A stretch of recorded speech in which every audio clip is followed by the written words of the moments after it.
gamu a cikin Madina kuma sannan gamu a kusa da inda shuhada'u Uhud suke, sahabban nan guda 70 da suka shahada, wanda da a can gurin aka binne su, to kuma saboda ruwa yana bi ta gurin sai aka canza aka dawo da sunan gurin. Wannan kuma shine ake kira Jabalur Rumati.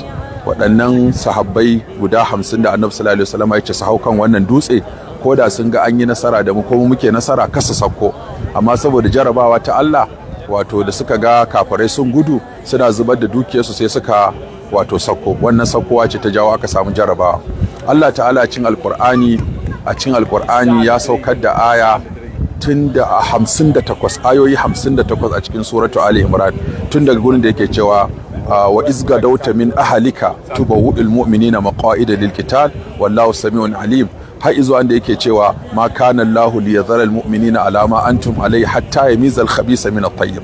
Waɗannan ayoyi guda 58 suna magana ne akan abin da ya faru a wannan guri na wato yakin Uhud, wanda kafirai suka fito su kusan 3,000 tare da mahaya raƙuma da ko mahaya doki. Wajen mahaya raƙuma sun kai 700, mahaya dokuna sun kai mutum 200, waɗanda suke sanye da wato kayan yaƙi da zaka iya cewa shiri na musamman na yaƙi sun kai mutum 700. Amma sahabbai gabaki ɗayansu mutum 700 ne, domin munafukai wato su 300 sun gudu, sai ya zama waɗanda suka tsaya da Annabi sallallahu alaihi wasallam mutum 700 ne kawai. Kaga kenan kowane sahabi yana fuskantar abokin gaba, kowane mutum ɗaya sahabi yana fuskantar abokin gaba mutum hudu. Amma Allah ta'ala ya cika musu alƙawarinsu na nasara da ya ba su. Amma da jarabawa ta zo, aka samu jarabawa, shine Allah ta'ala ta dama ya ce wa yattakhizu minkum shuhada. Allah yakan shirya wata hikima domin wasu su shahada, sannan kuma ya koya wasu mutane darasi game da abin da ya faru.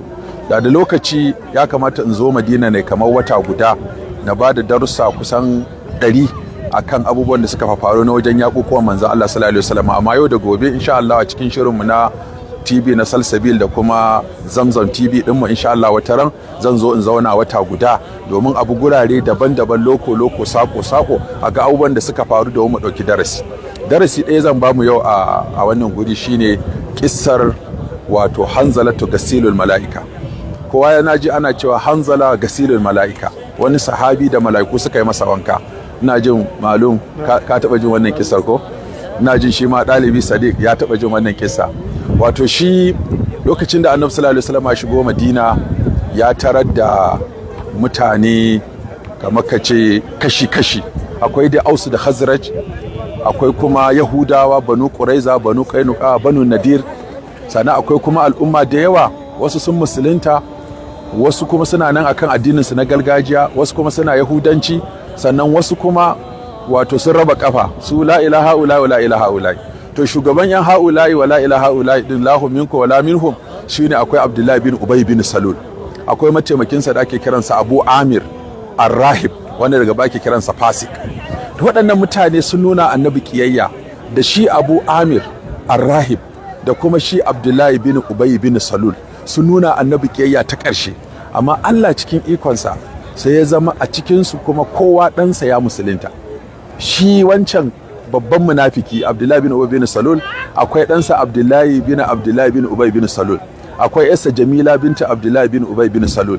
Haka shi ma wannan Amir din wanda ake kiransa Abu Amir Ar-Rahib, akwai ɗansa shi kuma da ake kiransa Hanzala. To saboda alakar su ta soyayya da su suke da ita tsakanin su da kuma kiyayyar da suke wa manzo Allah sallallahu alaihi wasallama, sai ya zama sun hada aure tsakanin ƴaƴansu. Ita Jamila yar Abdullahi bin Ubay bin Salul, sai ya zama shi Hanzala dan wato Abu Amir sai ya aure ta. A daren da aka ɗaura auren da yake su musulmi ne kuma muminai ne kuma masu imani ne kuma suna tare da manzo Allah sallallahu alaihi wasallam, su biye wa iyayensu ba, sai ya zama a daren angwancin kuma a lokaci ne 14 ga wata, 15 ga wata kuma za a yaƙi Uhud. A daren da ya amarya ta tare, kwana ɗaya rage za a tafi yaƙi, sai ya zo ya ce Annabi sallallahu alaihi wasallama to shi fa yayi amarya, yana sa a bashi izini ya je ya tare da amaryarsa. Sadaka Annabi sallallahu alaihi wasallam ya bashi izini ranar 14 ga wata, ranar Juma'a kenan. Sadaka ya je wajen amaryarsa ita Jamila bintu Abdullahi bin Ubay bin Salul, ya je suka yi mu'amala aure sau ɗaya. Ya fito zai fita sai ta rike shi, ta ce sai na gaya wa makota cewa an ɗaura mana aure a yau, kada ka tafi yaƙi mutane ba san na tare ba, su gani da ciki su tuhume ni. Saboda haka sai jama'a sun zama shaida cewa mun yi mu'amala aure da kai a wannan daren. Saboda haka jama'a suka shaida, sai ya fita. Ashe bai wanka ba ma, bai wankan janaba bai tafi yaƙi. Da ya je yaƙi, daga cikin taimakon da Allah ya masa shine ya kashe kafirai da yawa, har ma ya kai wa Abu Sufyan hari. Domin mutanen da suka jagoranci yaƙin Uhud ta bangaren kafirai akwai Abdullahi bin Rabi'a, akwai Ikramatu bin Abi Jahil, akwai Khalid bin Walid bin Mughira, akwai kuma Abu Sufyan bin Harb. Waɗannan ɗin kuma duka sai da Allah azurta suka musulunta, su suka jagoranci aka kashe sahabban nan, amma Allah cin ikonsa su kuma duk ba su mutu ba sai da suka zo suka karɓi musulunci. Hatta wanda ya kashe sayyidina Hamza shi Wahshi, shi ma sai da ya musulunta. Hindu ma sai da ta musulunta.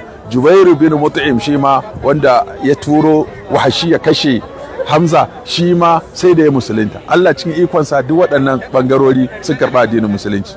To a wannan da aka zo sai ya shahada. Da ya shahada sai an zo ana ɗaga gawarsa, sai aka ganta jike da ruwa.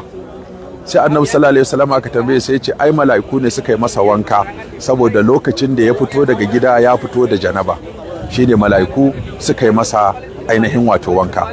To shine sai wannan kuma saduwa da suka yi, ashe an samu ciki, sai Allah ba ta ciki haihuwa, sai ta haifi ɗa, sai aka sa masa Abdullahi, sunan kakansa kenan, aka sa masa Abdullahi.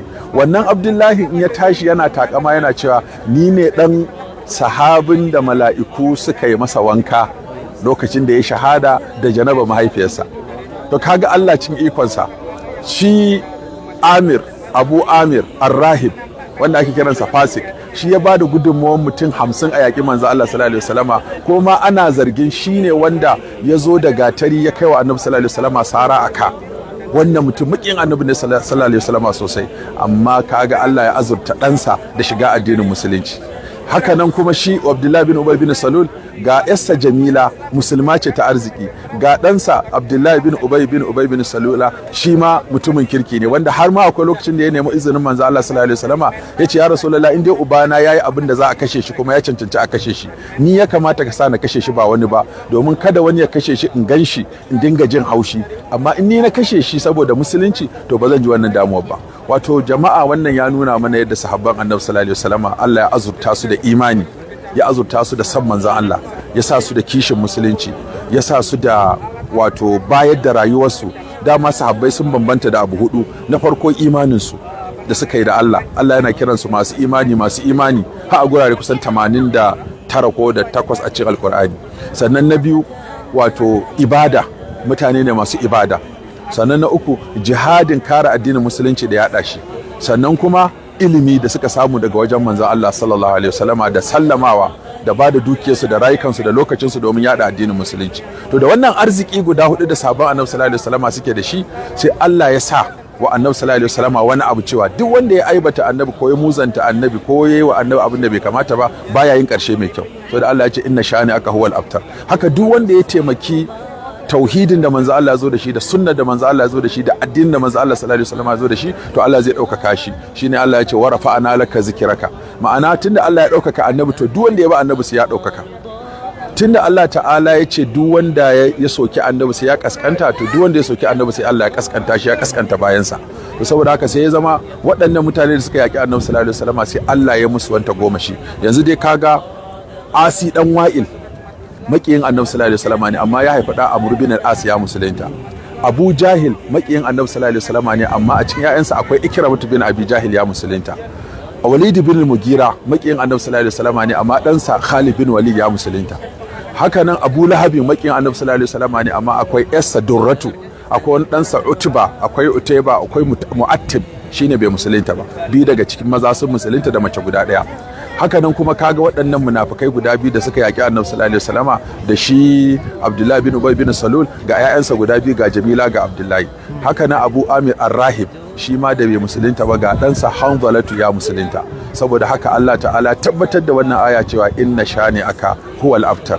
Makiyinka shine mai yankakken baya, wa rafa'ana alaka zikraka, na ɗaukaka ambatonka da duk wanda suka ba annabi sallallahu alaihi wasallam, Allah ɗaukaka ambatonsa. To wannan shine darasi na farko. Muna fata Allah ta'ala ya tabbatar mana da alkhairi. Premier Radio, nagari na kuwa.